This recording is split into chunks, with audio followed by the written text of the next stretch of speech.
Hello বন্ধুরা, সবাই কেমন আছো? আমি খুব ভালো আছি। তো যারা আমাকে চেনো তারা তো চেনোই, যারা আমাকে চেনো না তাদের বলি আমি ত্রিপুরা থেকে রাখি। তো যারা আমার চ্যানেলে নতুন আছো তারা প্লিজ চ্যানেলটাকে ফলো করে দিয়ে পাশে থাকবে। আর যারা ইউটিউব চ্যানেল থেকে আমার এই ভিডিওটা দেখছো প্লিজ তোমরা চ্যানেলটাকে সাবস্ক্রাইব করে দেবে। যদি ভিডিওটা ভালো লাগে একটা লাইক করে দেবে। আর কে কোথা থেকে আমার এই ভিডিওটা দেখছো অবশ্যই কমেন্টে জানাবে।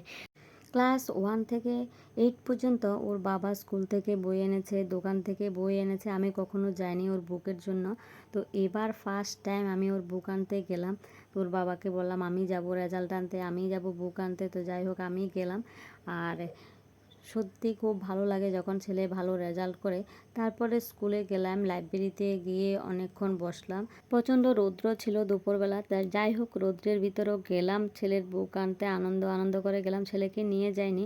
তো বুক যখন আনতে গেলাম বুকের সঙ্গে কিছু বুকের কাভার দিয়েছে যেগুলি বুকের উপরে লাগানো হবে। আমরা ঢাল বলি, তোমরা কি বলো অবশ্যই কমেন্টে জানাবে। তো যখন নিয়ে আসলাম তো ও বললো মাম্মা বুকের ভিতরে তুমি ঢালগুলো লাগিয়ে দেবে। তো আমি বললাম ঠিক আছে লাগিয়ে দেবো। তো ওকে বললাম তুমি আমার সঙ্গে বসো, একটা একটা করে লাগাও। তো বলেছে না তুমি লাগাও, ওর ভালো লাগছে না লাগাবে না। তো আমি বসলাম, সব বুক নিয়ে বসলাম, সব কাভার নিয়ে বসলাম লাগাতে। তো যাই হোক কতটুকু পারফেক্ট করতে পারলাম তোমরা অবশ্যই কমেন্টে জানাবে। তোমরা ভিডিওটা দেখে অবশ্যই কমেন্ট করবে। তো যাই হোক প্রত্যেকটা মায়ের স্বপ্ন থাকে ছেলে ভালো পড়ালেখা করুক, ভালো করে যাতে পড়ালেখা করে আরও উপরে উঠতে পারে। পড়ালেখা ছাড়া আজকালের দিনে কিছুই নেই। তো আজকাল তো চাকরির বাজার অনেকটা কঠিন হয়ে গেছে। আর না পার্সেন্টেজটাও কিন্তু 90%-এর উপরে থাকতে হবে, তাহলে আশা করা যায় ছেলে কিছু একটা করতে পারবে। প্রত্যেকটা মা স্বপ্ন দেখে ছেলে ভালো পড়ালেখা করুক, ও যেন অনেক অনেক উপরে উঠতে পারে।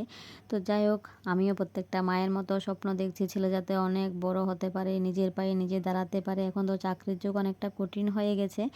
তো যাই হোক বইয়ে কাভার লাগাতে লাগাতে অনেকক্ষণ চিন্তা করলাম, ছেলে বুক কাভার লাগাচ্ছে না। কত বছর ধরে এভাবে আরও ছেলেকে নিজের হাতে করে খাইয়ে দিতে হবে, নিজের হাতে করে বুকের কাভার লাগাতে হবে, নিজের হাতে করে ড্রেস ধুয়ে রেডি করে দিতে হবে। তো জানি না এখনও পর্যন্ত এগুলি করতে হচ্ছে। তো অনেকে কিন্তু 9-এ যখন উঠে যায় তখন কিন্তু অনেকটা জ্ঞান হয়ে যায়। তো যাই হোক ও 9-এ উঠলো, ফার্স্ট স্কুলে যাবে, খুব একটা হ্যাপি আছে। তো ফার্স্ট যে স্কুলে যাবে তোমাদের দেখাবো ফার্স্ট মোমেন্ট। আর বাচ্চারা যখন পড়ালেখা করে নতুন বুক পেলে নতুন ড্রেস পেলে তখন কিন্তু ওরা খুব আনন্দে মেতে ওঠে। নতুন বুক পড়তে ওরা খুব পছন্দ করে, নতুন ড্রেস পরতে ওরা খুব পছন্দ করে। তো আমি বুকের কাভার লাগালাম, তোমরা অবশ্যই কমেন্টে জানাবে কেমন লাগালাম। আর কে কে এরকম বাচ্চাদের এভাবে বুকে ঢাল লাগিয়ে দাও বা কাভার লাগিয়ে দাও, আমরা তো ঢাল বলি, তোমরা কি বলো অবশ্যই কমেন্টে জানাবে। তো যাই হোক ছেলেকে যখন এগুলি লাগিয়ে দিচ্ছি ওকে অনেক কথাই বলছি শেখার জন্য, লাগানোর জন্য। তো ও বলছে তুমি লাগো, আমার একদমই ভালো লাগছে না। মোট কথা বলো আলস্য, ও কিন্তু একটু কাজকর্ম একটু কম করতে চায়। দেখ নিজের ভাতটাও ঠিক করে খায় না মেখে, ওটাও কিন্তু ওর একটা দোষ আছে। তো সব কিছু ওকে করে দিলেও খুশি হয়ে যায়। তো পড়ালেখা কতটুকু করবে কতটুকু এগিয়ে যাবে জানি না। আগে কিন্তু আমরা বাল্য শিক্ষা বইয়ে পড়েছিলাম, বাল্য শিক্ষা বইয়ে পড়েছিলাম যে পড়ালেখা করে যে গাড়ি ঘোড়া চড়ে সে। তো জানি না কতটুকু এগিয়ে যেতে পারবে। তো ক্লাস 9-এ উঠলো, ফার্স্ট টাইম স্কুলে যাবে, তো খুব হ্যাপি। আর পুরো বছর যদি এভাবে হ্যাপি হ্যাপি মোমেন্ট নিয়ে যদি পড়ালেখা করে অবশ্যই এগিয়ে যেতে পারবে। তোমরা অবশ্যই আশীর্বাদ করবে ও যেন খুব খুব বড় হয়। তো আমি কি করলাম এখানে ডাল নিয়ে আসলাম, যেগুলি কাভার এগুলি কিছু ছিল ছোট সাইজ কিছু ছিল বড় সাইজ। আমি বড় সাইজগুলো কি করলাম রেখে দিলাম, আর ছোট সাইজগুলোকে আমি বুকে লাগিয়ে নিলাম। তো আমি ধ্যান দিইনি ভালো করে, আমি ভেবেছি সব কাভারগুলো একই রকম। তো আমি কি করলাম এখানে ছোট কাভারগুলোকে আগে বুকে লাগিয়ে নিলাম, খাতায় যখন লাগাতে গেলাম তখন দেখি সবগুলো বড় কাভার। তো যাই হোক খাতা 1-2টাতে লাগালাম, বাকিগুলো রেখে দিলাম। তো আমি কিন্তু ফার্স্ট টাইম ছেলের স্কুল থেকে বই আনলাম এবং নিজের হাতে কাভার লাগালাম। প্রত্যেক বছর কিন্তু ওর বাবা করে, আর এই বছরটা আমি করলাম। আমি খুব হ্যাপি, কারণ ছেলে একটু ভালো রেজাল্ট করেছে তো খুশি খুশি মনে করছি। আর ছেলেকেও বলছি পাশে বসে ওকে এই কাজটা করার জন্য, ওর নাকি ভালো লাগছে না, ও করবেই না। তো তোমরা কে কে এরকম ছেলেকে নিয়ে ব্যস্ত থাকো তোমরা অবশ্যই কমেন্টে জানাবে। মানুষের জীবন কিন্তু অনেক কঠিন। ছেলে মেয়ের ভবিষ্যৎ চিন্তা করতে করতে মা বাবার কিন্তু 3 ভাগের 2 ভাগ জীবনে কিন্তু শেষ হয়ে যায়। বাকি একটা জীবন ওইটা আনন্দের মোমেন্ট যদি কিসমতে থাকে তো হলো হলো, আর নয়তো এভাবে বৃদ্ধ বয়সে কিন্তু রোগে শোকে দুঃখে কিন্তু কাটাতে হয়। তো যাই হোক, ছেলে মেয়ের ভবিষ্যৎ, বাড়িঘর এগুলি করতে করতে যা ইনকাম করে তা কিন্তু 3 ভাগের 2 ভাগই ব্যয় হয়ে যায়। যাদের বাচ্চা 8 থেকে পাস করে 9-এ উঠেছে তাদের উদ্দেশ্যে আমি একটা কথাই বলবো, অনেকে আছে 9-এ উঠে গেছে, আমার ছেলে বড় হয়ে গেছে, আমি ছেড়ে দেব, টিউশনে একা যাবে, স্কুলে একা যাবে। তো তোমরা চেষ্টা করবে ছেলের সঙ্গে সময় কাটানোর জন্য। এখন যে যুগ এসেছে, কখন ছেলে কী করবে, কখন কোথায় যাবে, কখন মাইন্ড কেমন হবে কারোরই জানা থাকে না।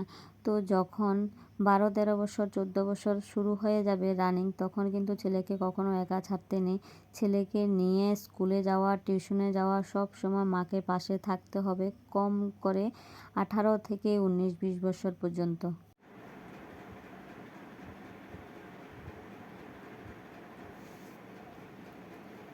এক সাইড মনে হয় চেক করে লাগবে।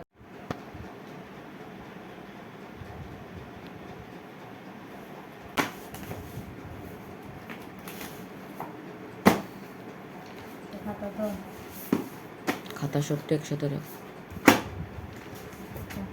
দুইটা কথা খাতা হয়ে যাবে, 2টা 4টা বই, খাতা আছে এটা বই, এটা এক লগে লুজ করে খাতার লগে 5টা খাতা। এটা কি বই নেই না খাতা? সায়েন্স। এটা খাতা, এটা খাতা, তাহলে 5টা খাতা, ঠিক আছে?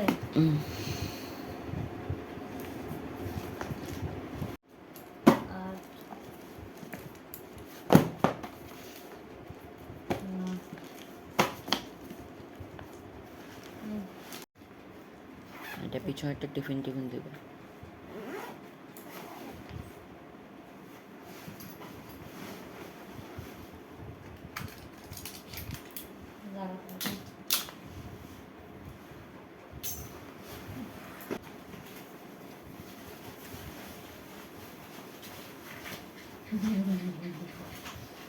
সবার আগে মাকে পড়ালেখা করতে হয়, তারপরে ছেলেকে। আমি পড়ালেখা করার জন্য রেডি। তো সকালবেলা ঘুম থেকে উঠলো, স্নান করলো, ভাত খেলো, টিফিন দিয়ে দিলাম প্যাক করে, ব্যাগ রেডি করে বের হয়ে গেল বাবা ছেলে। স্কুলে ফার্স্ট টাইম যাচ্ছে, ক্লাস 9-এ ফার্স্ট ক্লাস। তো আমি একটু ভিডিও ক্যাপচার করে নিলাম। তো যেহেতু সকালবেলা 7টায় বাসটা ধরতে হয়, তাড়াহুড়া করে আমি বাকি কিছু তুললাম না। ওরা যখন বাইকে উঠলো তখন ওদের পিছনে পিছনে একটু আসলাম। তো আমার এই ভিডিওটি তোমাদের কাছে কেমন লাগলো, যদি ভালো লাগে অবশ্যই তোমরা কমেন্টে জানাবে, একটা লাইক করে দেবে। তো ওরা যখন গেল তখন শুরু করে দিলাম কিচেনের বাকি কাজগুলা, রান্নাবান্না। তো আজকের মতো ভিডিওটা এখানে শেষ করলাম। সবাই ভালো থাকবে, সুস্থ থাকবে, বাই বাই।